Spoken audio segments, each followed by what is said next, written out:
ಹಿಂದಿನ ದಿವಸ ಅರ್ಜುನ ತನ್ನ ಕೌಶಲ ತೋರಿಸಿದ್ದಾನೆ. ಬೇಕಾದಷ್ಟು ಬಾಣ ಪ್ರಯೋಗ ಮಾಡಿ ಭೀಷ್ಮರ ತಲೆ ಅದು ಕೆಳಗಡೆ ಜೋತು ಬಿದ್ದದ್ದು ನಿಲ್ಲು ಹಾಗೆ ತಲೆದಿಂಬಿನಂತೆ ಬಾಣ ಬಿಟ್ಟಿದ್ನಂತೆ. ಬಾಣದ ತಲೆದಿಂಬಾಗಿದೆ. ಆ ರೀತಿ ಶರಪಂಜರದಲ್ಲಿದ್ದಾರೆ ಭೀಷ್ಮರು. ಮಾರನೇ ದಿವಸ ಇವರೆಲ್ಲ ಬಂದರು. ಬಾಯಾರಿಕೆ ಆಗಿತ್ತಂತೆ ಭೀಷ್ಮರಿಗೆ. ನೀರು ಬೇಕು ಅಂತ ಕೇಳ್ತಾರೆ. ಬರೇ ನೀರು ಕೇಳಲಿಲ್ಲ, ಯೋಗ್ಯಂ ಪೇಯಮಯಾಚತ, ತನಗೆ ಯೋಗ್ಯವಾಗಿರತಕ್ಕಂಥ ನೀರು ಬೇಕು ಅಂತ ಕೇಳಿದರು. ಧರ್ತರಾಷ್ಟ್ರೈ ಅವಿಜ್ಞಾತಂ ತದಾ ವಿಜ್ಞಾಯ ವಾಸವಿಹಿ. ದುರ್ಯೋಧನಾದಿಗಳಿಗೆ ಗೊತ್ತಾಗ್ಲಿಲ್ಲ, ಯಾವುದೋ ತಂಬಿಗೆ ಹಿಡ್ಕೊಂಡು ಬಂದ್ರಂತವ್ರು. ಆ ರೀತಿ ನೀರು ಕುಡಿಯೋರು ಅಲ್ಲ ಅವರು. ಯೋಗ್ಯವಾದ ಪೇಯವನ್ನ ಯಾಚನೆ ಮಾಡಿದಾಗ ಕೌರವರಿಗೆ ಯಾರಿಗೂ ಗೊತ್ತಾಗ್ಲಿಲ್ಲ. ತದಾ ವಿಜ್ಞಾಯ ವಾಸವಿಹಿ ವಾರುಣಾಸ್ತ್ರೇಣ ಭಿತ್ವಾಚ ಭೂಮಿಂ ವಾರಿ ಸುಗಂಧಿಚ ಊರ್ಧ್ವಧಾರಂ ಅದಾದಾಸ್ಯೆ ತರ್ಪಿತೋನೇನ ಸೋವದತ್. ಆಗ ಅರ್ಜುನ ಎಷ್ಟು ದಿವ್ಯ ಜ್ಞಾನ ಅವನಿಗೆ, ಭೀಷ್ಮಾಚಾರ್ಯರ ಅಭಿಪ್ರಾಯ ಅರ್ಥ ಮಾಡಿಕೊಂಡು ವಾರುಣಾಸ್ತ್ರದಿಂದ ಒಂದು ಅಭಿಮಂತ್ರಿಸಿ ಬಾಣ ಪ್ರಯೋಗ ಮಾಡ್ತಾನೆ. ಭೂಮಿಗೆ ಹೋಗಿ ಆ ಬಾಣ ಬೀಳ್ತದೆ. ಚಿಲುಮೆ ಹಾಗೆ ಅಲ್ಲೊಂದು ತೂತಾಗಿ ಅದರಿಂದ ಕಾರಂಜಿಯಂತೆ ನೀರು ಬಂದು ಪುಟಿದು ಭೀಷ್ಮರ ಬಾಯಿಗೆ ಬೀಳ್ತದೆ. ಶುದ್ಧವಾದ ನೀರು ಅಂದ್ರೆ ಹಾಗೆ ಭೂಮಿಗೆ ವಾರುಣಾಸ್ತ್ರ ಪ್ರಯೋಗ ಮಾಡಿದಾಗ ಭೂಮಿಯಿಂದ ಬಂದು ಅದು ಭೀಷ್ಮರ ಬಾಯಿಗೆ ಬೀಳ್ತಾ ಇತ್ತು. ವಾರುಣಾಸ್ತ್ರೇಣ ಭಿತ್ವಾಚ ಭೂಮಿಂ ವಾರಿ ಸುಗಂಧಿಚ ಊರ್ಧ್ವಧಾರಂ ಅಧಾದಾಸ್ಯೆ. ಊರ್ಧ್ವಧಾರವಾಗಿ ಬಂದು ಅದು ಭೀಷ್ಮರ ಬಾಯಿಗೆ ಬೀಳುವ ಹಾಗೆ ಸುಗಂಧಮಯವಾದ ನೀರನ್ನ ಅವರ ಬಾಯಿಗೆ ಹಾಕಿದ್ದಾನೆ ಅರ್ಜುನ. ತರ್ಪಿತೋನೇನ ಸೋವದತ್. ಬಹಳ ತೃಪ್ತಿ ಆಯಿತು ಭೀಷ್ಮರಿಗೆ. ಆಗ ಹೇಳ್ತಾರಂತೆ ಭೀಷ್ಮರು ತೃಪ್ತಿಪಟ್ಟು ಅಲ್ಲೇ ನಿಂತಹ ಕೌರವರಿಗೆ ದುರ್ಯೋಧನಾದಿಗಳಿಗೆ ಹೇಳಿದ್ರು, ನೋಡಿದ್ರ ಯಾದೃಶಿ ಅಸ್ತ್ರಜ್ಞತಾ ಪಾರ್ಥೆ ದೃಷ್ಟಾತ್ರ ಕುರುನಂದನಾಹ. ದುರ್ಯೋಧನಾದಿಗಳಿಗೆ ಹೇಳ್ತಾ ಇದ್ದಾರೆ, ನೋಡಿದ್ರ ಅರ್ಜುನನಲ್ಲಿ ಎಂಥ ಅಸ್ತ್ರಜ್ಞಾನ ಇದೆ. ಯಾದೃಶಿ ಅಸ್ತ್ರಜ್ಞತಾ ಪಾರ್ಥೆ ದೃಷ್ಟ. ನೀವು ನೋಡಿದಿರಿ, ಈಗಲೇ ನೋಡಿದ್ರಲ್ಲ. ಯಾದೃಗ್ ಬಾಹ್ವೋರ್ ಬಲಂ ಭೀಮೆ ಸಂಯೋಗೇಶು ಪುನಃ ಪುನಃ. ಯುದ್ಧದಲ್ಲಿ ಭೀಮಸೇನ ದೇವರ ಬಾಹುಬಲ ಎಷ್ಟಿದೆ ಅಂತನ್ನೋದನ್ನು ಕೂಡ ನೋಡಿದ್ದೀರಿ. ಯಾದೃಶಂಚೈವ ಮಾಹಾತ್ಮ್ಯಂ ಅನಂತಮಜರಂ ಹರೇಹೇ ವಿಜ್ಞಾತಂ ಸರ್ವಲೋಕಸ್ಯ ಸಭಾಯಾಂ ದೃಷ್ಟಮೇವಚ. ಕೃಷ್ಣನ ಮಹಾತ್ಮ್ಯ ಎಷ್ಟಿದೆ ಅಂತನ್ನೋದು ಕೂಡ ನಿಮಗೆ ಗೊತ್ತೇ ಇದೆ. ಸಂಧಾನಕ್ಕೆ ಅಂತ ಬಂದಾಗಿ ಸಭೆಯಲ್ಲಿ ಅವನ ಮಹಿಮೆ ನೀವು ಕಣ್ಣಾರೆ ಕಂಡು ನೋಡಿದ್ದೀರಿ. ಇನ್ನಾದ್ರೂ ನಾನು ಹೇಳ್ತೇನೆ, ನಿಮಗೆ ಹಿತ ನುಡಿ ಹೇಳ್ತಿದ್ದೀನಿ. ಉಪಾರಮತ ತದ್ಯುದ್ಧಂ ಸುಖಿನ ಸಂತು ಭೂಮಿಪಾಹ. ಯುದ್ಧ ಸಾಕಿ ಮಾಡಿಬಿಡ್ರಿ, ಪಾಂಡವರಿಗೆ ಕೊಡಬೇಕಾದ ರಾಜ್ಯವನ್ನು ಕೊಟ್ಟು ಬಿಡ್ರಿ. ನಿಮಗಾಗಿ ಸಾಯ್ಲಿಕ್ಕೆ ಅಂತ ಬಂದವರೆಲ್ಲ ಬದುಕಲಿ. ಎಷ್ಟೋ ಜನ ಬಂದಿದ್ದಾರೆ, ಕೆಲವ್ರಿಗೆ ಗೊತ್ತು ನಾವು ಸಾಯ್ತೇವೆ ಅಂತ, ಆದರೂ ಬಂದಿದ್ದಾರೆ, ದುರ್ಯೋಧನನ ಕಡೆ ಸೇರ್ಕೊಂಡಿದ್ದಾರೆ. ಮಹತ್ವ ಬುದ್ಧಿಯಿಂದ ಅಲ್ಲ, ಬಹಳ ಜನ ಸಾಯ್ತೀವಿ ಅಂತ ಗೊತ್ತಿದ್ರು ಕೂಡ ಯಾವುದ್ಯಾವುದು ಹಂಗಿಗೆ ಸೇರ್ಕೊಂಡಿದ್ದಾರೆ. ಭೀಷ್ಮರೇ ಆ ರೀತಿ ಸೇರ್ಕೊಂಡಿದ್ರು, ದ್ರೋಣಾಚಾರ್ಯರು, ಕೃಪಾ, ಇವರೆಲ್ಲರೂ ಕೂಡ ಅದೇ ರೀತಿ ಸೇರಿದವು. ಎಲ್ಲ ರಾಜರು ಕೂಡ ಸುಖವಾಗಿ ಇದ್ಬಿಡ್ಲಿ ಅವ್ರ ಪಾಡಿಗವರು. ಯಥೋಚಿತ ವಿಭಕ್ತಾಂಚ ಭುಂಧ್ವಂ ಭೂಪಾ ಸದಾ ಭುವಂ ಇತ್ಯುಕ್ತ ಪ್ರಯಯೌ ತೂಷ್ಣೀಂ ಧಾರ್ತ ರಾಷ್ಟ್ರ ಸ್ವಕಂ ಗೃಹಂ. ಇಷ್ಟು ಕೃಷ್ಣನ ಮಹಿಮೆ, ಅರ್ಜುನನ ಅಸ್ತ್ರಜ್ಞಾನ ತೋರಿಸಿ ಭೀಮನ ಬಾಹುಬಲ ಅದರ ಬಗ್ಗೆ ಹೇಳಿದ್ರು ಕೂಡ ದುರ್ಯೋಧನ ಏನು ಮಾತಾಡ್ಲಿಲ್ಲಂತೆ. ಸುಮ್ಮನೆ ಉಪೇಕ್ಷೆ ಮಾಡಿ ಯಾವುದಕ್ಕೂ ಹೂ ಇಲ್ಲ ಹಾ ಇಲ್ಲ ತನ್ನ ಮನೆಗೆ ಹೋಗಿಬಿಟ್ಟ. ವ್ಯಾಸದತ್ತೋರು ವಿಜ್ಞಾನಾತ್ ಸಂಜಯಾದಖಿಲಂ ಪಿತಾ ಶ್ರುತ್ವಾ ತದಾ ಪರ್ಯತಪ್ಯತ್ ಪಾಂಡವಾ ಕೃಷ್ಣ ದೇವತಾ ಮುಮುದು ಶಿಬಿರಂ ಪ್ರಾಪ್ಯ ಸರ್ವೇ ಕೃಷ್ಣಾನುಮೋದಿತಾ. ಇಷ್ಟೆಲ್ಲ ಆಗೋ ತನಕ ಧೃತರಾಷ್ಟ್ರನಿಗೇನೋ ಗೊತ್ತಿಲ್ಲ. ಸಂಜಯ ಎಲ್ಲ ಹೋಗಿ ಆಮೇಲೆ ಭೀಷ್ಮಪಾತ ಆದ್ಮೇಲೆ ಏನೇನಾಯ್ತು ಅಂತನ್ನೋದನ್ನ ಸಂಜಯ ಹೋಗಿ ಹೇಳ್ತಾನೆ. ಹೀಗೆ ಭೀಷ್ಮರ ಪಾತ ಆಯಿತು ಅಂತ. ವ್ಯಾಸದತ್ತೋರು ವಿಜ್ಞಾನಾತ್ ಸಂಜಯಾದ್ ಅಖಿಲಂಪಿತ. ಇವನಿಗೆ ಸಂಜಯನಿಗೆ ವೇದವ್ಯಾಸ ದೇವರು ವರ ಕೊಟ್ಟಿರ್ತಾರೆ, ಅವನಿಗೆಲ್ಲ ಅರ್ಥ ಆಗ್ಲಿ. ರಣರಂಗದಲ್ಲಿ ಹೋದ್ರೂ ಕೂಡ ಅವನಿಗೆ ಅದರಿಂದ ಗಾಯ ಆಗಬಾರ್ದು. ರಣರಂಗದಲ್ಲಿ ಪ್ರವೇಶ ಮಾಡಿದ್ರೂ ಕೂಡ ಏನಾಗಬಾರ್ದು. ದೂರದಲ್ಲಿ ನಿಂತುಕೊಂಡ್ರೂ ಕೂಡ ಎಲ್ಲವೂ ಕೂಡ ಏನೇನ್ ನಡೀತದೆ ರಣರಂಗದಲ್ಲಿ ಎಲ್ಲ ಗೋಚರ ಆಗಬೇಕು ಅನ್ನೋ ವರ ಇತ್ತು. ಆ ವರದಿಂದ ಇದನ್ನೆಲ್ಲ ತಿಳ್ಕೊಂಡು ಹೋಗಿ ಧೃತರಾಷ್ಟ್ರನಿಗೆ ಹೀಗಾಯ್ತು ಅಂತ ತಿಳಿಸ್ತಾ ಇದ್ದಾನೆ. ಇವರೆಲ್ಲ ಸಂತೋಷಪಟ್ಟರು. ಬಂದು ಪಾಂಡವರು ಮುಂದೆ ಮಾರನೇ ದಿವಸ ಯುದ್ಧ ಪ್ರಾರಂಭ ಆಗಬೇಕು. ಭೀಷ್ಮರಿಗೆ ಇದೆಲ್ಲ ಮಾಡಿದ ದಿವಸ ಅಥ ಅಖಿಲಾನಾಂ ಪೃಥಿವೀಪತೀನಾಂ ಆಚಾರ್ಯಮಗ್ರ್ಯಂ ರಥಿನಾಂ ಸುವಿದ್ಯಂ ರಾಮಸ್ಯ ವಿಶ್ವಾಧಿಪತೆ ಸುಶಿಷ್ಯಂ ಚಕ್ರೇ ಚ ಮೂಪಂ ಧೃತರಾಷ್ಟ್ರಪುತ್ರ. 11ನೇ ದಿವಸ ಯುದ್ಧ ಪ್ರಾರಂಭ ಆಗುವಾಗ ದ್ರೋಣಾಚಾರ್ಯರನ್ನ ಸೇನಾಧಿಪತಿ ಅಂತ ಮಾಡಿದ್ದಾನೆ ದುರ್ಯೋಧನ. ಅದಕ್ಕೆ ಬಂದ ಭೀಷ್ಮರ ಪಾತ ಆಗುವವರೆಗೆ ಭೀಷ್ಮರು ಇರೋ ತನಕ ನಾನು ಯುದ್ಧ ಮಾಡೋದಿಲ್ಲ ಅಂತಂದಿದ್ದ. ಭೀಷ್ಮರು ಅವರು ಪತಿತರಾದರು, ಭೀಷ್ಮರು ಬಿದ್ದರು. ಆಮೇಲೆ ತಾನು ಬಿಲ್ಲು ಬಾಣ ಹಿಡ್ಕೊಂಡು ಕರ್ಣ ಯುದ್ಧಕ್ಕೆ ಬಂದಿದ್ದಾನೆ. ದ್ರೋಣಾಚಾರ್ಯರ ಜೊತೆಗೆ ಅವನು ಸೇರಿಕೊಂಡ. ಅವತ್ತು ದ್ರೋಣಾಚಾರ್ಯರು ಸೇನಾಧಿಪತಿಗಳಾಗಿದ್ರು, ಅವ್ರ ಜೊತೆಗೆ ಹೊರಡುತ್ತಿದ್ದ.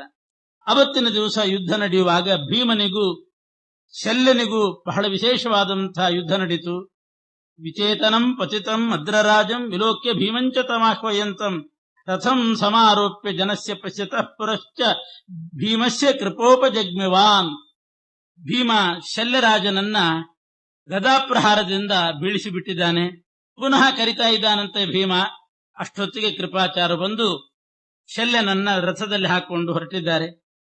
ದ್ರೋಣಾಚಾರ್ಯದ್ದು ಅವತ್ತಿನ ಪ್ರಯತ್ನ ಏನು ಅಂತಂದ್ರೆ ಧರ್ಮರಾಜನ್ನ ಹಿಡ್ಕೊಂಡು ಹೋಗಿಬಿಡಬೇಕು ಅಂತ ಪ್ರಯತ್ನ. ದುರ್ಯೋಧನನಿಗೆ ಅದು ಅಭಿಪ್ರಾಯ ಇತ್ತಂತೆ, ಧರ್ಮರಾಜನ್ನ ಹಿಡ್ಕೊಂಡು ಬರಬೇಕು ಅಂತ. ದ್ರೋಣಾಚಾರ್ಯರು ಆ ಪ್ರಯತ್ನದಲ್ಲಿದ್ದಾರೆ. ಆವಾಗ ಅರ್ಜುನ ತಡಿತಾ ಇದ್ದಾನೆ. ಇವೆಲ್ಲ 11ನೇ ದಿವಸ ನಡೀತು. 12ನೇ ದಿವಸ, ಆವಾಗ 11ನೇ ದಿವಸ ದ್ರೋಣಾಚಾರ್ಯರು ಸೇನಾಧಿಪತಿಗಳಾದರೂ ಹಿಡಿಲಿಕ್ಕಾಗಲಿಲ್ಲ, ಧರ್ಮರಾಜನನ್ನು ಹಿಡ್ಕೊಂಡು ಹೋಗ್ಲಿಕ್ಕಾಗಲಿಲ್ಲ. ಮತ್ತೆ ದುರ್ಯೋಧನ ಹೋಗಿ ಅವರಿಗೂ ಕೂಡ ಬಹಳ ಕ್ರೂರವಾದ ಮಾತಾಡಿದನಂತೆ, ನೀವು ಪ್ರತಿಜ್ಞೆ ಮಾಡಿದ ಹಾಗೆ ಮಾಡಲಿಲ್ಲ ಅಂತ. ಸದಾರ್ಥ ರಾಷ್ಟ್ರೇಣ ಯುಧಿಷ್ಠಿರಾಗ್ರಹಾತ್ ಸಂಶ್ರಾವಿತ ಕ್ರೂರವಚೋ ನಿಶಾಯಾಂ ಜಗಾದ ದೂರಂ ಸಮರಾದ್ ವಿನೀಯತಾಂ ಪಾರ್ಥಸ್ತೋ ಧರ್ಮಸುತಂ ಗ್ರಹೀಷ್ಯೆ. ಅವರಂತಾರಂತೆ, ಧರ್ಮರಾಜನ್ ಹಿಡಿದು ಬಿಡ್ತಾ ಇದ್ದೆ, ಎಲ್ಲಿಂದಲೋ ಅರ್ಜುನ ಬಂದ್ಬಿಟ್ಟ. ಅರ್ಜುನ ನನ್ನ ಎದುರಿಸಿದ, ಏನೂ ಮಾಡ್ಲಿಕ್ಕೆ ಆಗ್ಲಿಲ್ಲ. ಅರ್ಜುನ ಎಲ್ಲಿಯಾದ್ರೂ ಬೇರೆ ಕಡೆ ಯುದ್ಧ ಮಾಡ್ತಾ ಹೋದ್ರೆ, ಅರ್ಜುನ ಹತ್ರ ಇಲ್ಲದೆ ಇದ್ರೆ ಅವಾಗ ನಾನು ಧರ್ಮರಾಜನ ಹಿಡಿದೇನು ಅಂತ. ಆಗ್ಲಿ ಅದಕ್ಕೆ ಉಪಾಯ ಮಾಡೋಣ ಅಂತ ದುರ್ಯೋಧನ ಸುಶರ್ಮರಾಜನಿಗೆ, ತ್ರಿಗರ್ತ ದೇಶದ ರಾಜ ಸುಶರ್ಮರಾಜನಿಗೆ, ನೀನು ಸಂಸಪ್ತಕರನ್ನ ಜೊತೆ ಮಾಡಿಕೊಂಡು ಅರ್ಜುನನನ್ನ ಬೇರೆ ಕಡೆ ಕರ್ಕೊಂಡು ಹೋಗಿ ಯುದ್ಧ ಮಾಡಬೇಕು, ಅವನ ಜೊತೆ ಯುದ್ಧ ಮಾಡ್ತಾ ಬೇರೆ ಕಡೆ ಎಳ್ಕೊಂಡು ಹೋಗು. ದ್ರೋಣಾಚಾರ್ಯರು ಧರ್ಮರಾಜನನ್ನು ಹಿಡಿತರ್ತಾರೆ ಅಂತ ಆ ವ್ಯವಸ್ಥೆ ಮಾಡಿದ್ರು. ಆದ್ರೂ ಅವತ್ತು ಹಿಡಿಲಿಕ್ಕಾಗಿಲ್ಲ. ಅವತ್ತಿನ ದಿವಸ ಅಸ್ತ್ರೈಶ್ಚ ಶಸ್ತ್ರೈಃ ಸುಚಿರಂ ರವೀರೌ ಅಯುಧ್ಯತಾಂ ತೌ ಬಲಿನಾಂ ಪ್ರಬರ್ಹೌ ಅಥೋ ಚಕರ್ತಾಶ ಧನುಸ್ಸ ಪಾರ್ಥಃ ಸ ವೈಷ್ಣವಾಸ್ತ್ರಂಚ ತದಾ ಅಂಕುಶೇ ಕರೋತ್. ಭಗದತ್ತನಿಗೂ ಅರ್ಜುನನಿಗೂ ಯುದ್ಧ ಆಯ್ತಂತೆ 12ನೇ ದಿವಸ. ಇದೊಂದು ವಿಶೇಷವಾದಂಥ ಅನುಗ್ರಹ ಕೃಷ್ಣ ಮಾಡಿದ್ದು. ಆಚಾರ್ಯರು ಅದನ್ನ ಎತ್ತಿ ತೋರಿಸ್ತಾ ಇದ್ದಾರೆ. ಭಗದತ್ತ ಅರ್ಜುನನ ಜೊತೆ ಯುದ್ಧ ಮಾಡುವಾಗ ಮೊದಲೇ ಭೀಮಸೇನ ದೇವರು ಯೋಚನೆ ಮಾಡಿದಂತೆ ಆ ಭಗದತ್ತ ವೈಷ್ಣವಾಸ್ತ್ರವನ್ನು ಇಟ್ಟುಕೊಂಡದ್ದು ಭೀಮ ಅಥವಾ ಅರ್ಜುನನ ಮೇಲೆ ಹಾಕಬೇಕು ಅಂತ. ಭೀಮನ ಮೇಲೆ ಹಾಕಿದರೆ ಏನಾಗ್ತಿದ್ದಿಲ್ಲ, ಭೀಮ ಅದಕ್ಕೆ ಬರ್ತಾನೂ ಇದ್ದಿಲ್ಲ. ವೈಷ್ಣವಾಸ್ತ್ರದ ಸ್ಮರಣೆ ಇದ್ದಾಗ ಭೀಮಸೇನ ಬರ್ತಾನೆ ಇದ್ದಿಲ್ಲ. ಅದನ್ನೆಲ್ಲ ತಿಳ್ಕೊಂಡು ದೂರ ಸರಿತಾ ಇದ್ದ. ವೈಷ್ಣವಾಸ್ತ್ರದ ವಿಸ್ಮರಣೆ ಇದ್ದಾಗ ಭೀಮ ಯುದ್ಧ ಮಾಡ್ತಿದ್ದ ಅಂತ ಬಂತು. ಅರ್ಜುನನ ಜೊತೆಗೆ ಯುದ್ಧ ಮಾಡುವಾಗ ವೈಷ್ಣವಾಸ್ತ್ರದ ಸ್ಮರಣೆ ಇತ್ತು ಭಗದತ್ತನಿಗೆ. ಯುದ್ಧ ಮಾಡ್ತಾ ಇದ್ದಾರೆ. ಅರ್ಜುನ ಅವರ ಬಿಲ್ಲು ಬಾಣ ಅದನ್ನೆಲ್ಲ ತುಂಡು ತುಂಡು ಮಾಡಿ ಹಾಕ್ತಾ ಇದ್ದಾನೆ. ಭಗದತ್ತನ ಬಿಲ್ಲು ಬಾಣಗಳನ್ನು ತುಂಡು ಮಾಡಿ ಹಾಕ್ತಿದ್ದಾನೆ. ಈ ರೀತಿ ಅವನು ನಿರಾಶನಾದಾಗ ಇನ್ನು ಬೇರೆ ಉಪಾಯ ಇಲ್ಲ ಅಂತ ವೈಷ್ಣವಾಸ್ತ್ರವನ್ನು ತೆಗೆದ. ಸ ವೈಷ್ಣವಾಸ್ತ್ರಂಚ ತದಾಂಕುಶೇ ಕರೋತ್. ಒಂದು ಅಂಕುಶದಲ್ಲಿ ವೈಷ್ಣವಾಸ್ತ್ರವನ್ನ ಅಭಿಮಂತ್ರಿಸಿ ಪ್ರಯೋಗ ಮಾಡ್ತಾ ಬಿಡ್ತಾ ಇದ್ದಾನೆ. ಆ ಅಂಕುಶವನ್ನ ಎಸ್ತಾಗ ತಸ್ಮಿನ್ ಅಸ್ತ್ರೇ ತೇನ ತದಾ ಪ್ರಯುಕ್ತೆ ದಧಾರ ತದ್ವಾಸುದೇವೋ ಮಿತೌಜಾಹ. ಕೃಷ್ಣ ಸಾರಥ್ಯ ಮಾಡಲಿಕ್ಕೆ ಬಂದದ್ದು ಇದಕ್ಕೋಸ್ಕರ. ಬರೇ ಕುದುರೆ ಎಳ್ಕೊಂಡು ಕುದುರೆ ಹಗ್ಗ ಎಳೆಯುವಂತಹ ಸಾರಥ್ಯ ಅಲ್ಲ ಕೃಷ್ಣ, ಕುದುರೆ ಓಡಿಸೋ ಸಾರಥ್ಯ ಅಲ್ಲ. ಅರ್ಜುನ ಕೇಳಿದ ಕೃಷ್ಣ ಬೇಕು ಅಂತ. ಇಷ್ಟು ಅವನ ಮೇಲೆ ಭಕ್ತಿಯಿಂದ ಕೃಷ್ಣನನ್ನು ಕೇಳಿದ್ದಕ್ಕೆ ಕೃಷ್ಣ ವಾತ್ಸಲ್ಯದಿಂದ ಅರ್ಜುನನನ್ನು ಸಂರಕ್ಷಣೆ ಮಾಡ್ತಿದ್ದ. ಭಗದತ್ತ ವೈಷ್ಣವಾಸ್ತ್ರ ಪ್ರಯೋಗ ಮಾಡಿದ. ಆ ವೈಷ್ಣವಾಸ್ತ್ರ ಪರಮಾತ್ಮನನ್ನು ಬಿಟ್ಟು ಬೇರೆ ಯಾರ ಮೇಲೆ ಪ್ರಯೋಗ ಮಾಡಿದ್ರು ಅಮೋಘ ಆಗಲಿ ಅಂತಿತ್ತು. ಭೀಮಸೇನ ದೇವರ ಮೇಲಂತೂ ಪರಮಾನುಗ್ರಹ, ಅಷ್ಟು ಅರ್ಜುನನ ಮೇಲಿಲ್ಲ.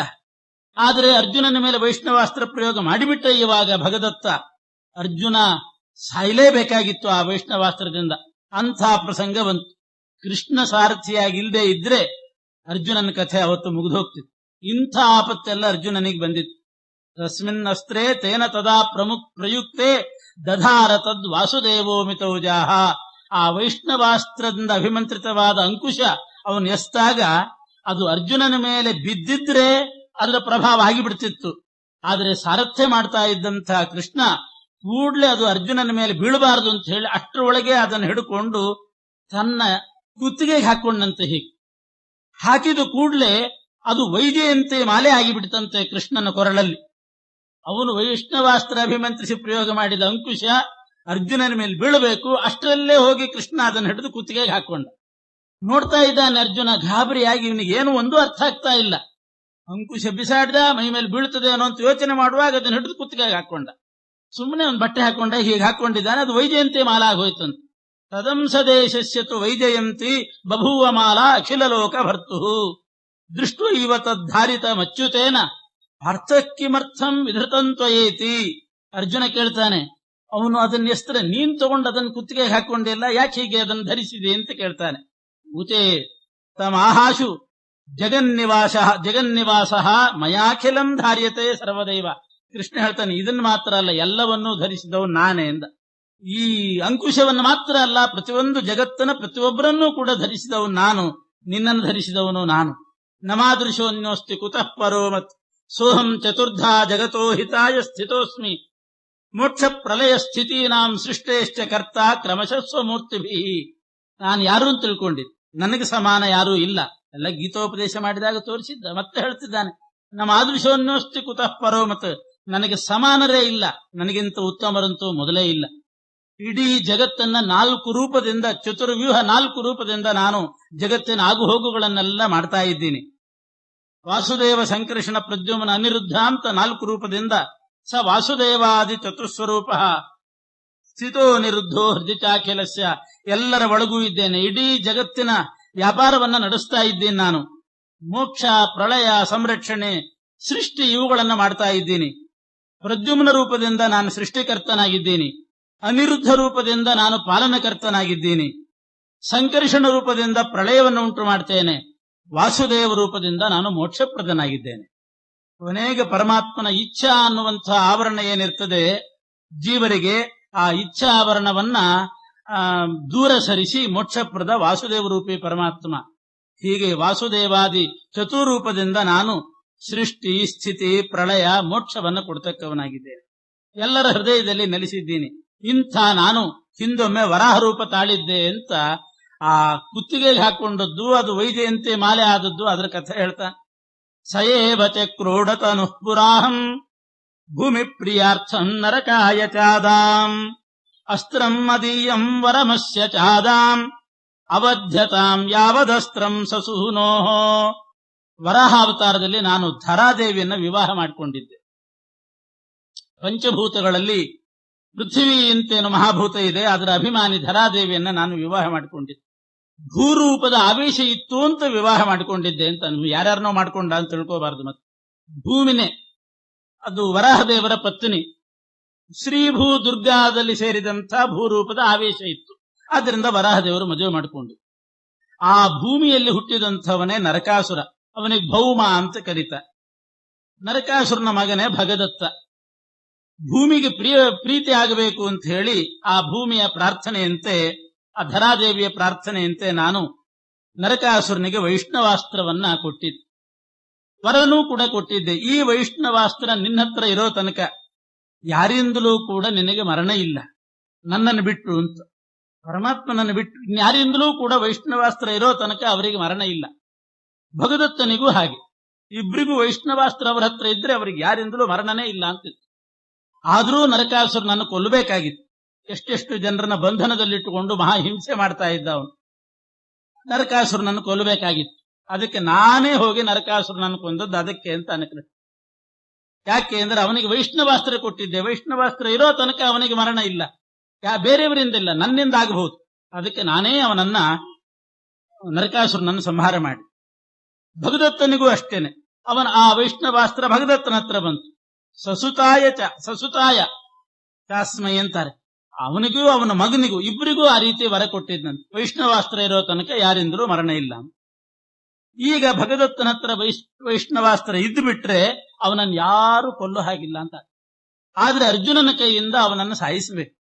ಅದಕ್ಕೋಸ್ಕರ ಕೃಷ್ಣ ಅವನು ಹೇಳ್ತಿದ್ದಾನೆ, ಅದಕ್ಕೆ ನಾನು ಈಗ ಆ ವೈಷ್ಣವಾಸ್ತ್ರ ಅವನು ಪ್ರಯೋಗ ಮಾಡಿದನಲ್ಲ, ಅದನ್ನ ನಾನು ಧಾರಣೆ ಮಾಡಿಬಿಟ್ರೆ ಅವನಿಗೆ ವೈಷ್ಣವಾಸ್ತ್ರ ಕೈ ತಪ್ಪಿ ಹೋಯ್ತು. ಈಗ ನೀನಿನ್ನು ವಧೆ ಮಾಡಬಹುದು, ನಿನ್ನ ಕೈಯಿಂದ ಅವನು ಸಾಯಲಿ ಅಂತಲೇ ಆ ವೈಷ್ಣವಾಸ್ತ್ರ ಅವನು ಪ್ರಯೋಗ ಮಾಡಿದ. ಅದನ್ನು ನಾನು ಕಂಠದಲ್ಲಿ ಧಾರಣೆ ಮಾಡಿದೆ, ಅದೇ ವೈಜಯಂತಿ ಮಾಲ ಆಯ್ತು. ಈಗ ಅವನಲ್ಲಿ ವೈಷ್ಣವಾಸ್ತ್ರ ಇಲ್ಲ, ಹೋಯ್ತು, ನೀನಿನ್ನು ವಧೆ ಮಾಡು ಅಂತ. ಅಸ್ತ್ರಸ್ಯ ಚಾನ್ಯೋ ನತು ಕಶ್ಚಿದಸ್ತಿ ಯೋವಧ್ಯ ಏತಸ್ಯ ಕುತಶ್ಚ ಮತ್ತಃ ಇತಿ ಸ್ಮತೇನ ಇವ ಮಯಾ ಧೃತಂ ತತ್ ಅಸ್ತ್ರಂ ತದೇನಂ ಜಹಿ ಚಾಸ್ತ್ರಹೀನಂ. ಈಗ ವೈಷ್ಣವಾಸ್ತ್ರ ಕಳ್ಕೊಂಡಿದ್ದಾನೆ, ನೀನು ಕೊಲ್ಲು ಅಂತಂದಾಗ ಅರ್ಜುನ ಆ ಭಗದತ್ತನನ್ನ ಸಂಹಾರ ಮಾಡ್ತಾನೆ. ಈ ರೀತಿ ಕೃಷ್ಣ ಮಾಡಿದಂಥ ಪರಮಾನುಗ್ರಹ ಅರ್ಜುನನ ಮೇಲೆ. ಇದೇ ರೀತಿ ಮಾರನೇ ದಿವಸನೂ ಕೂಡ ಒಂದು ಅನುಗ್ರಹ ಆಗಿದೆ. ಬಹಳ ದೊಡ್ಡ ಕಥೆ. ಮಾರನೇ ದಿವಸದ ಯುದ್ಧ ಮಾತ್ರ ಅದರಲ್ಲಿ ಭಾರಿ ಭಾರಿ ಘಟನೆಗಳಿದೆ. 13ನೇ ದಿವಸ, ಹಿಂದಿನ ದಿವಸ ಪ್ರಾಗ್ಜ್ಯೋತಿಷ ಅಂದ್ರೆ ಇವನು ಸತ್ತ ಭಗದತ್ತ. ಪ್ರಾಗ್ಜ್ಯೋತಿಷೇ ನಿಹತೆ ಥಾಗ್ರಹಾಚ್ಯ ಯುಧಿಷ್ಠಿರಸ್ಯ ಅತಿ ವಿಷಣ್ಣ ರೂಪ ದುರ್ಯೋಧನೋ ಅಶ್ರಾವಯದ್ದೀನವಾಕ್ಯಾನಿ ಅತ್ರ ದ್ರೋಣಂ ಸೋಪಿ ನೃಪಂ ಜಗಾದ. ಭಗದತ್ತನು ಸತ್ತ. ಆ ಕಡೆ ಧರ್ಮರಾಜನನ್ನು ಹಿಡುತ್ತರ್ಲೂ ಇಲ್ಲ ದ್ರೋಣಾಚಾರ್ಯರು ಹಿಡಿಲೂ ಇಲ್ಲ. ಭಗದತ್ತನು ಕೈ ತಪ್ಪಿ ಹೋದ. ಬಹಳ ದುಃಖ ಆಯಿತು ದುರ್ಯೋಧನನಿಗೆ. ಮತ್ತೆ ದ್ರೋಣಾಚಾರ್ಯ ಹತ್ರ ಬಂದು, ಏನಾಗ್ಲಿಲ್ಲಲ್ಲ, ಏನಾಯ್ತು ನಿಮ್ದು, ನೀವೇನೂ ಮಾಡ್ಲಿಲ್ಲ ಅಂತ ಮತ್ತೆ ದೀನನಾಗಿ ಅವರನ್ನಂತಾನೆ. ಅವರು ಮತ್ತೆ ಹೇಳಿದ್ರು, ಪಾರ್ಥೇ ಗತೇಶೋ ನೃಪತಿಂಗ್ರಹಿಷೆ. ಅರ್ಜುನ ಇರಬಾರ್ದು, ಅರ್ಜುನ ಆ ಕಡೆ ಎಲ್ಲಾದ್ರೂ ಹೋದ್ರೆ ಮತ್ತೆ ನಾನು ಬೇಕಾದ್ರೆ ಹಿಡಿತೀನಿ ಅಂತ ಅದೇ ಮಾತೇ ಅಂದ. ಅಥವಾ ತಾದೃಶಂ ತತ್ಸದೃಶಂ ತದೀಯಂ ನಿಹನ್ವಿ. ಅಥವಾ ಧರ್ಮರಾಜನನ್ನ ಹಿಡುತ್ತರ್ಲಿಕ್ಕೆ ಆಗದೆ ಇದ್ರೆ ಇನ್ಯಾರನ್ನಾದ್ರೂ ಅಂಥವ್ರನ್ನೊಬ್ಬರನ್ನು ಕೊಂದಾದ್ರೂ ಕೊಲ್ತೇನೆ ಅಂತ ಹಿಂಗ್ ಪ್ರತಿಜ್ಞೆ ಮಾಡಿದ್ರಂತೆ ದ್ರೋಣಾಚಾರ್ಯ. ಮರುದಿವಸ 13ನೇ ದಿನ ಯುದ್ಧದಲ್ಲಿ ಪದ್ಮವ್ಯೂಹ ಅಂತ ಒಂದು ವ್ಯೂಹ ರಚನೆ ಮಾಡಿದ್ದಾರೆ. ಆ ಪದ್ಮವ್ಯೂಹ ಯಾರ್ಯಾರಿಗೂ ಭೇದಿಸಲಿಕ್ಕೆ ಸಾಧ್ಯ ಇಲ್ಲ.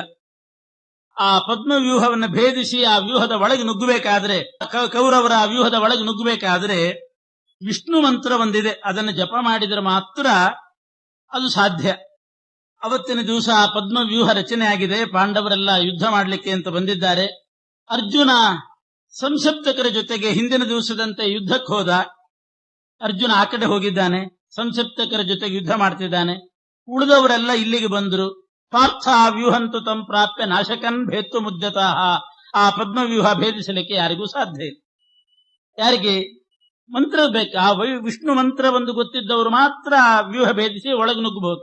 ಬೇರೆ ಯಾರಿಗೂ ಗೊತ್ತಿಲ್ಲ. ಭೀಮನಿಗೆ ಮೊದಲೇ ಬಂತು. ಭೀಮ ಪ್ರತಿಭಾಬಲದಿಂದಲೇ ಎಲ್ಲವನ್ನೂ ಬಲ್ಲವ. ಜಾನಮಶ್ಚ ಪ್ರತಿಭಾ ಯೋಗ ಕಾಮ್ಯಂ ನೈವ ಅಜಪನ್ ಮನುಂ. ಆದರೆ ಭೀಮಸೇನ್ ದೇವರು ಆ ಮಂತ್ರ ಜಪ ಮಾಡಲಿಲ್ಲಂತ. ಯಾಕೆಂದ್ರೆ ವ್ಯೂಹ ಭೇದಿಸಲಿಕ್ಕೆ ಅಂತ ವಿಷ್ಣು ಮಂತ್ರ ಜಪ ಮಾಡಿಬಿಟ್ರೆ ಅದೊಂದು ಕಾಮ್ಯಕರ್ಮ ಆಗ್ತದೆ.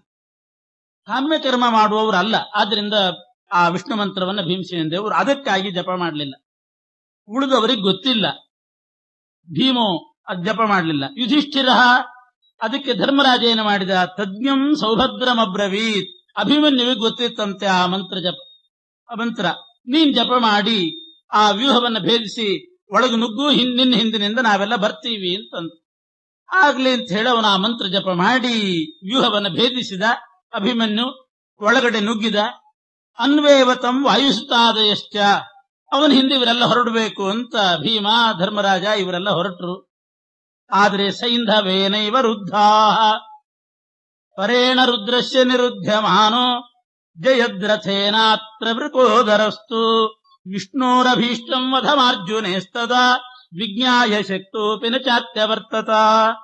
ಭೀಮ, ಧರ್ಮರಾಜ, ನಕುಲ, ಸಹದೇವ ಇಷ್ಟು ಜನ ಆ ಅಭಿಮನ್ಯುವನ್ನ ಹಿಂಬಾಲಿಸಿಕೊಂಡು ಅಂಗರಕ್ಷಕರಾಗಿ ಹೋಗೋಣ ಅಂತ ಅವನ ಹಿಂದೆ ನುಗ್ಗುತ್ತಾ ಇದ್ದಾರೆ.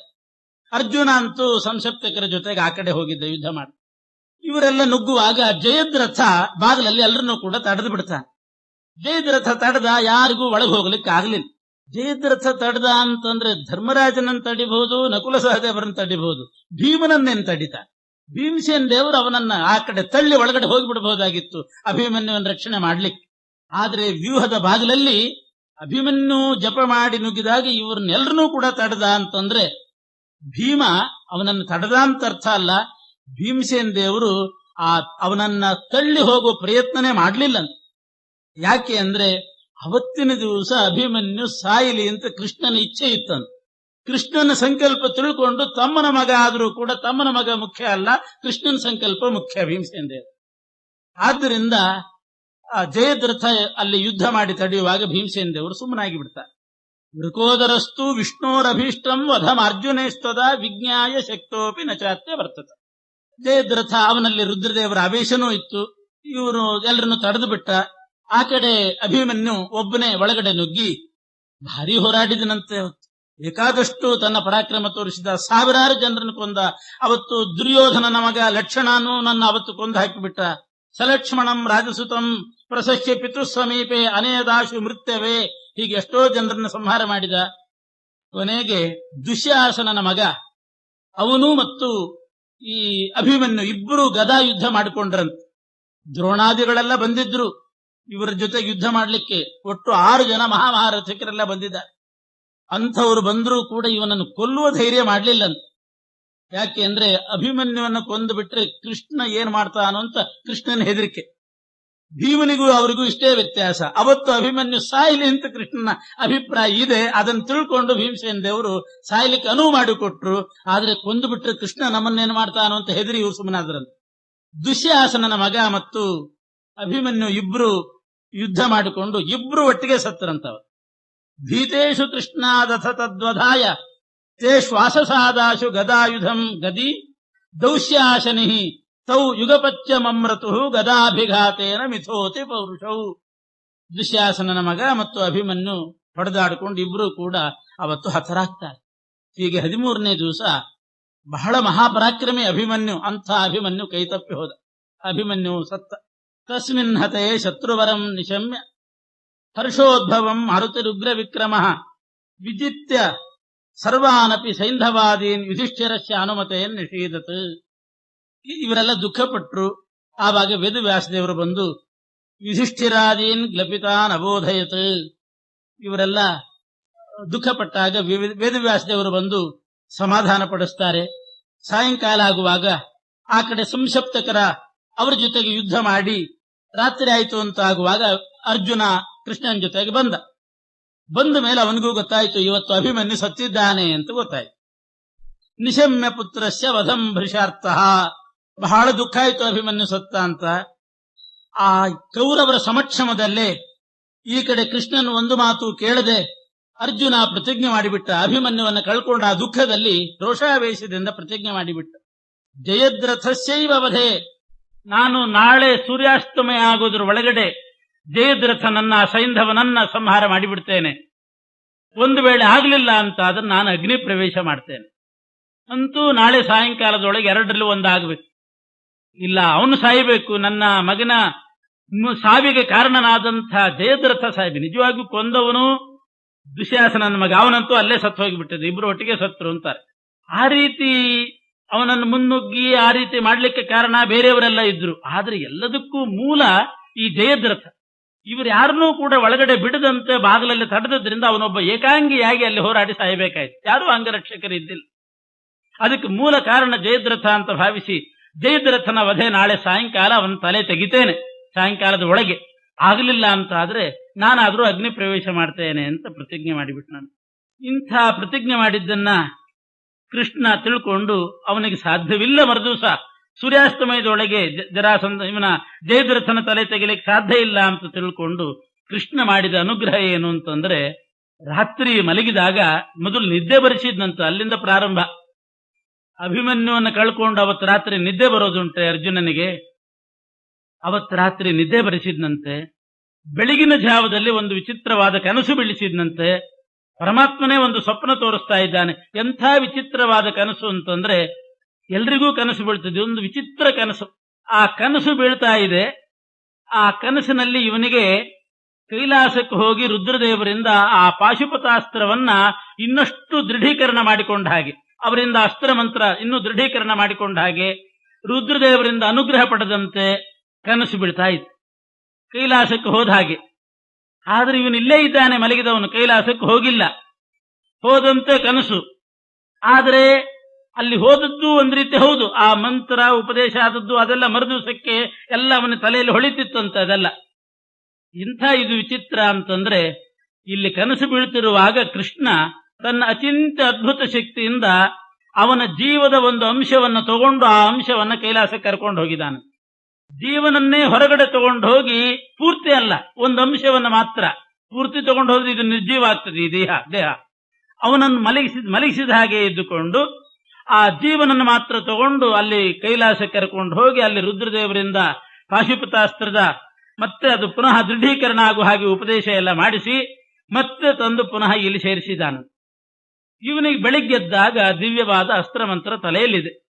ಅರ್ಜುನನಿಗೆ ಇಂಥ ಒಂದು ವಿಚಿತ್ರವಾದ ಕನಸು ಬೀಳಿಸಿ ಆ ಕನಸಿನಲ್ಲಿ ಮಂತ್ರೋಪದೇಶ ಎಲ್ಲ ಆಯ್ತು. ಮಾರನೇ ದಿವಸ ಜಯದ್ರಥನ ವಧೆ ಆಗಬೇಕಲ್ಲ, ಜಯದ್ರಥನ ವಧೆಗೋಸ್ಕರ ಇಷ್ಟು ವ್ಯವಸ್ಥೆ ರಾತ್ರಿ ಮಾಡಿಸಿದ್ದಾನೆ ಕೃಷ್ಣ. ಬೆಳಗಿನ ಜಾವ ಕನಸು ಬೀಳುವಾಗ ಇಷ್ಟೆಲ್ಲ ಕನಸು ಬೀಳಿಸಿ ಮಾಡಿಸಿದ್ದಾನೆ. ಆಮೇಲೆ ಯುದ್ಧ ಪ್ರಾರಂಭ ಆಯಿತು. ಅವತ್ತಿನ ದಿವಸ ಪಾಂಡವರೆಲ್ಲ ಏನಾದರೂ ಮಾಡಿ ಜಯದ್ರಥನನ್ನ ಕಂಡಿಡಿಬೇಕು, ಯುದ್ಧದಲ್ಲಿ ಅವನನ್ನು ವಧೆ ಮಾಡಬೇಕು, ಅವನ ತಲೆ ತೆಗಿಬೇಕು ಅರ್ಜುನ ಅನ್ನೋದು ಇವರ ಕಡೆ.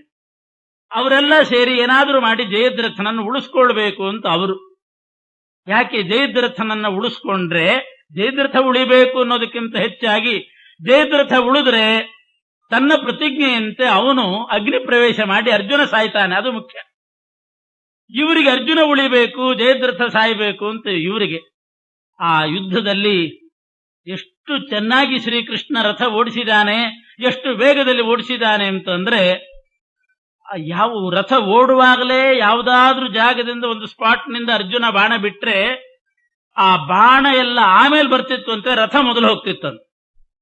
ರಥ ಮೊದಲು ಹೋಗಬೇಕು, ರಥದ ಹಿಂದಿನಿಂದ ಬಾಣ ಬರಬೇಕು, ರಥನೇ ಮೊದಲು ಹೋಗಿಬಿಡ್ತಿತ್ತಂತೆ.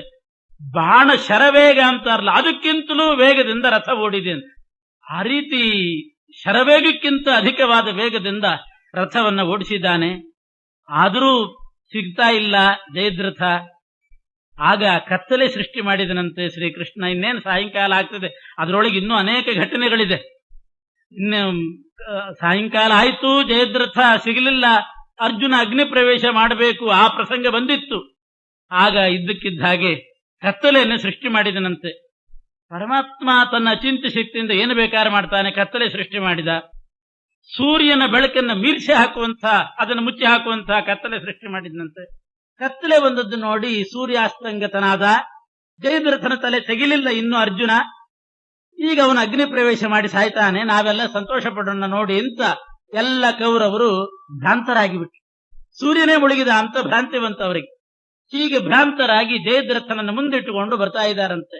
ಸೂರ್ಯ ಮುಳುಗಿಬಿಟ್ಟಿದ್ದಾನೆ, ಕತ್ತಲಾಯಿತು, ಅಗ್ನಿ ಪ್ರವೇಶ ಮಾಡ್ತಾನೆ ಅಂತ ಸಂತೋಷದಿಂದ ಬರುವಾಗ ಅವರೆಲ್ಲ ಬಂದು ಕೂಡಲೇ ಇದ್ದಕ್ಕಿದ್ದ ಹಾಗೆ ಕತ್ತಲೆ ನಾಶ ಮಾಡಿದನಂತೆ ಕೃಷ್ಣ. ಸೃಷ್ಟಿಕರ್ತನೂ ಹೌದು, ಸಂಹಾರಕರ್ತನೂ ಹೌದು. ಕತ್ತಲೆ ನಾಶ ಆಗೋಯ್ತು. ಕತ್ತಲೆ ನಾಶ ಆಗಿದೆ, ಇನ್ನು ಸೂರ್ಯ ಕಾಣ್ತಾ ಇದ್ದಾನೆ ಅಂತರಿಕ್ಷದಲ್ಲಿ. ಕೆಳಗಡೆ ರಣರಂಗದಲ್ಲಿ ಜಯದ್ರಥ ಕಾಣ್ತಾ ಇದ್ದಾನೆ. ಕೃಷ್ಣ ಹೇಳಿದನಂತೆ, ನೋಡು ಅರ್ಜುನ, ಇನ್ನೂ ಸೂರ್ಯ ಮುಳುಗಿಲ್ಲ, ಸೂರ್ಯ ಇನ್ನೂ ಅಸ್ತಂಗತನಾಗಿಲ್ಲ, ಜಯದ್ರಥ ಬರ್ತಾ ಇದ್ದಾನೆ ನೋಡು, ಬಾಣ ಬಿಡು ಅಂದ. ಇವನಿಗೆ ಜೀವ ಬಂದ ಹಾಗಾಯ್ತು ಅರ್ಜುನನಿಗೆ. ಇಲ್ದಿದ್ರೆ ಅಗ್ನಿ ಪ್ರವೇಶ ಮಾಡೋ ಪರಿಸ್ಥಿತಿ ಇತ್ತು. ಇನ್ನೂ ಅಲ್ಲಿ ಸೂರ್ಯ ಮುಳುಗಿಲ್ಲ, ಜಯದ್ರಥ ಕಂಡ, ಬಾಣ ಬಿಡು ಅಂತ ಒಂದು ಕುಳ್ಳೆ ಬಿಟ್ಟೇ ಬಿಟ್ನಂತೆ. ಇನ್ನೂ ಮಾತು ಮುಗಿಸಿಲ್ಲ, ಹೇಗೆ ಬಿಡಬೇಕು ಏನು ಅಂತೆಲ್ಲ ಹೇಳಬೇಕಾಗಿತ್ತು. ಬಿಡು ಬಾಣ ಅಂತಂದು ಕುಳ್ಳೆ ಜೀವ ಉಳಿತು ಅಂತಂದ, ಬಾಣ ಬಿಟ್ಟ. ಒಂದೇ ಬಾಣಕ್ಕೆ ಅವನ ತಲೆ ಹಾರಿ ಹೋಯ್ತಂತೆ. ತಲೆ ಹಾರಿತು, ಅಂತರಿಕ್ಷಕ್ಕೆ ಹಾರಿತು. ಕೃಷ್ಣ ಅಂತ ಇದ್ದಾನೆ, ಇನ್ನೂ ಪೂರ್ತಿ ಮಾತು ಮುಗಿಸಿಲ್ಲ, ಅಷ್ಟರಲ್ಲೇ ಬಾಣ ಬಿಟ್ಟಿಯಲ್ಲೋ ಅಂದ. ಮಾತು ಮುಗಿಸಿಲ್ಲ, ಅವನಿಗೆ ಉಳಿದ್ರು ಸಾಕು ಅಂತ ಆಗಿತ್ತು, ಬಾಣ ಬಿಟ್ಬಿಟ್ಟಿದ್ದಾನೆ. ಅಲ್ಲ, ಮಾತೇ ಮುಗಿಸಿಲ್ಲ. ಈಗ ಆ ತಲೆ ಬುರುಡೆ ಜಯದ್ರಥನ ತಲೆ ಹಾರಿ ಹೋಯ್ತಲ್ಲ, ಅದೇನಾದ್ರೂ ಕೆಳಗಡೆ ನೆಲದ ಮೇಲೆ ಬಿತ್ತು, ಭೂಸ್ಪರ್ಶ ಆಯ್ತು ಅಂತಂದ್ರೆ ನಿನ್ ತಲೆ ಹೋಳಾಗ್ತದೆ ಅಂದ ಕೃಷ್ಣ. ಯಾಕೆ ಅಂದ್ರೆ ಜಯದ್ರಥನಿಗೆ ಅವರಪ್ಪ ವರ ಕೊಟ್ಟಿದ್ನಂತೆ, ಯಾರು ಮಗು ನಿನ್ನ ತಲೆಯನ್ನ ಭೂಸ್ಪರ್ಶ ಮಾಡಿಸ್ತಾರೆ ಅವ್ರ ತಲೆ 100 ಹೋಳಾಗ್ಲಿ ಅಂತ. ಈಗ ನೀನ್ ಹಾರಿಸಿ ಬಿಟ್ಟು ಕೆಳಗಡೆ ಬಿತ್ತು ಅಂದ್ರೆ ನಿನ್ ತಲೆ ಹೋಳಾಗ್ತದೆ, ಎಲ್ಲಿ ಬೀಳಿಸ್ಬೇಕು ಏನು ಅಂತ ನಾನಿನ್ನು ಹೇಳುವವನಿದ್ದೆ, ಅಷ್ಟರಲ್ಲೇ ನೀನು ಬಾಣ ಬಿಟ್ಟಿಯಲ್ಲ. ಪೂರ್ತಿ ಮಾತು ಕೇಳಿ ಕೆಲಸ ಮಾಡ್ಬೇಕು. ಹೇಳಿದ ಕೂಡಲೇ ಹೊರಟು ಬಿಡೋದಲ್ಲ, ಮಾರ್ಕೆಟ್ಗೆ ಹೋಗಿ ಬಂದ ಕೂಡಲೇ ಹೋಗಿಬಿಡೋದು. ಯಾಕೆ ಹೋಗ್ಬೇಕು ಏನು, ಅಲ್ಲಿ ಹೋದ್ಮೇಲೆ ಮತ್ತೆ ಆಮೇಲೆ ಮೊಬೈಲ್ನಿಂದ ಫೋನ್ ಮಾಡ್ಬೇಕು, ಮಾರ್ಕೆಟಿಗೆ ಬಂದಿದ್ದೀನಿ, ಏನ್ ತರ್ಲಿ ಹೇಳ್ರಿ ಅಂತ. ಇದೇನಿದೆ, ಸಾವಕಾಶವಾಗಿ ನಿಂತುಕೊಂಡು ಸಾವಧಾನವಾಗಿ ಪೂರ್ತಿ ಕೇಳಬೇಕು, ಏನೇನ್ ತರಬೇಕು ಎಲ್ಲ ಕೇಳ್ಕೊಂಡು ಹೊರಡ್ಬೇಕು. ಬಾಣ ಬಿಡು ಒಂದು ಕುಳ್ಳೆ ಬಿಟ್ಟೇ ಬಿಟ್ಟ, ತಲೆ ಕೆಳಗೆ ಬಿದ್ರಿ ಇವನ್ ತಲೆ ಹೋಗ್ತದೆ, ಇನ್ನೂ ಗೋಳಾಯ್ತು. ಏನ್ ಮಾಡ್ಬೇಕು, ಪುಂಖಾನುಪುಂಖ ಬಾಣ ಬಿಡ್ತಿದ್ದಾನೆ ಅರ್ಜುನ. ಆ ತಲೆ ಬುರುಡೆಗೆ ಅನುಪುಂಖ ಪುಂಖೈ, ಒಂದ್ರ ಮೇಲೊಂದು ಬಾಣ ಬಿಟ್ಟು ಅಂತರಿಕ್ಷದಲ್ಲೇ ನಿಲ್ಲಿಸಿದ್ದಾನೆ. ಕೃಷ್ಣ ಏನು ಮಾಡಿ, ಎಲ್ಲಿ ಬೀಳಿಸಲಿ ಹೇಳು ಅಂತಿದ್ದಾನೆ. ಭೂಮಿ ಮೇಲೆ ಬಿದ್ದರೆ ನನ್ನ ತಲೆ ಹೋಗ್ತದೆ, ಎಲ್ಲಿ ಬೀಳಿಸಲಿ ಅಂತ ಕೇಳ್ತಾ ಇದ್ದಾನೆ. ಒಂದು ಕಣ್ಣು ಆ ಕಡೆ, ಒಂದು ಕಣ್ಣು ಕೃಷ್ಣನ ಕಡೆ. ಈ ಕಡೆನೂ ನೋಡ್ಬೇಕು, ಕೇಳಬೇಕು, ಕೆಳಗಡೆ ಬಿತ್ತು ಅಂದ್ರೆ ಔಟು. ವಾಲಿಬಾಲ್ ಇದ್ದಂಗೆ. ವಾಲಿಬಾಲು ನೆಲದ ಮೇಲೆ ಯಾರು ಬೀಳಿಸ್ತಾರೋ ಅವ್ರು ಔಟ್ ಆಗ್ತಾರಂತಲ್ಲ, ಹಂಗೆ ಈ ತಲೆಬುರುಡೆ ಬಿತ್ತು ಅಂದ್ರೆ ಇವನ್ ಗೋವಿಂದ ಔಟ್, ಪೂರ್ತಿ ಪ್ರಪಂಚದಿಂದಲೇ ಔಟ್. ಇವನ್ದೇ ತಲೆ ಒಡೆದು ಹೋಗ್ತದೆ. ಏನ್ ಮಾಡಬೇಕು ಅಂತ ಕೃಷ್ಣನ್ ಕೇಳ್ತಾ ಇದ್ದಾನೆ. ಆಗ ಕೃಷ್ಣ ಸರ್ವಜ್ಞ ಮಹಾನುಭಾವ. ಇದೆಲ್ಲ ಎಲ್ಲಿ ಗೊತ್ತಿತ್ತು ಅರ್ಜುನನಿಗೆ? ಜಯದ್ರಥನಿಗೆ ಅವರಪ್ಪನ ವರ ಇದ್ದದ್ದು ಏನಿಲ್ಲ. ಇದೆಲ್ಲ ಬಾಣ ಬಿಟ್ಟ, ತಲೆ ಹಾರಿಸಿಬಿಟ್ಟ. ಕೃಷ್ಣ ಹೇಳ್ತಾನೆ, ಇಂಥ ಡೈರೆಕ್ಷನ್ ನಲ್ಲಿ ಇಷ್ಟು ದೂರ ಒಂದು ಸಮುದ್ರ, ಅದರ ತೀರದಲ್ಲಿ ಅವನ ಅಪ್ಪ ಸೈಂಧವನಪ್ಪ ಜಯದ್ರಥನಪ್ಪ ಧ್ಯಾನ ಮಾಡ್ತಾ ಕೂತಿದ್ದಾನೆ. ಆ ತಲೆಬುರುಡೆ ಅವನ ತೊಡೆ ಮೇಲೆ ಬೀಳ್ಬೇಕು, ಇನ್ನು ನೆಲಕ್ಕೆ ಬೀಳಬಾರ್ದು, ತೊಡೆ ಮೇಲೆ ಬೀಳಬೇಕು. ಸರಿಯಾದ ಲೆಕ್ಕ ಕೊಟ್ಟ. ಮತ್ತೆ ಜರಾಸಂಧನ ಲೆಕ್ಕ ಅಲ್ಲ, ಅವನ ಗದೆ ಹಾಗಲ್ಲ, ಸರಿಯಾದ ಲೆಕ್ಕ ಕೊಟ್ಟಿದ್ದಾನೆ. ಆಮೇಲೆ ಅರ್ಜುನ ಮತ್ತೊಂದು ಬಾಣ ಪ್ರಯೋಗ ಮಾಡಿದನಂತೆ. ಅಷ್ಟೇ ವೇಗದಿಂದ ಆ ತಲೆಬುರುಡೆ ಹೋಗಿ ಬಿದ್ದಿರಬೇಕು, ಆ ರೀತಿ ಬಾಣ ಬಿಟ್ಟಂತ. ಎಲ್ಲ ಆವಾಗಿನ ಕೌಶಲ ಇತ್ತು. ಇದೆಲ್ಲ ಬಾಂಬ್ ಬಿಟ್ರೆ ಎಲ್ಲಿ ಹೋಗಿ ಬೀಳಬೇಕು ಅದೇ ರೀತಿ ಬಿಡ್ತಾರಲ್ಲ, ಹಾಗಿತ್ತು ಆವಾಗ. ಅರ್ಜುನ ಅದೇ ರೀತಿ ಒಂದು ಬಾಣ ಬಿಟ್ಟ. ಆಮೇಲೆ ಆ ತಲೆಬುರುಡೆ ನೇರ ಹೋಗಿ ಆ ಸಮುದ್ರ ತೀರದಲ್ಲಿದ್ದ ಅವನ ತೊಡೆ ಮೇಲೆ ಬಿತ್ತಂತ. ಬಿದ್ದು ಕೂಡಲೇ ಅವನಿಗೆ ಗಾಬರಿಯಾಗಿ ಏನೋ ಬಿತ್ತು ಅಂತಂದ, ತೆಗೆದು ನೆಲಕ್ಕೆ ಹಾಕಿಬಿಟ್ಟ. ನೆಲಕ್ಕೆ ಹಾಕಿದ ಕೂಡಲೇ ಅವನ ತಲೆ ಹೊಳಾಯ್ತಂತ. ಅವನ್ ವರ ಕೊಟ್ಟವನೇ ಸತ್ತ. ಈ ರೀತಿ ಇಷ್ಟು ಚಮತ್ಕಾರ ಮಾಡಿ ಇಬ್ಬರನ್ನು ಕೂಡ ಒಂದೇ ಸಲಕ್ಕೆ ವಧೆ ಮಾಡಿಸಿದ್ದಾನೆ ಶ್ರೀಕೃಷ್ಣ. ಇದೆಲ್ಲ ಅರ್ಜುನನ ಮೇಲೆ ಮಾಡಿದಂತಹ ಪರಮಾನುಗ್ರಹ.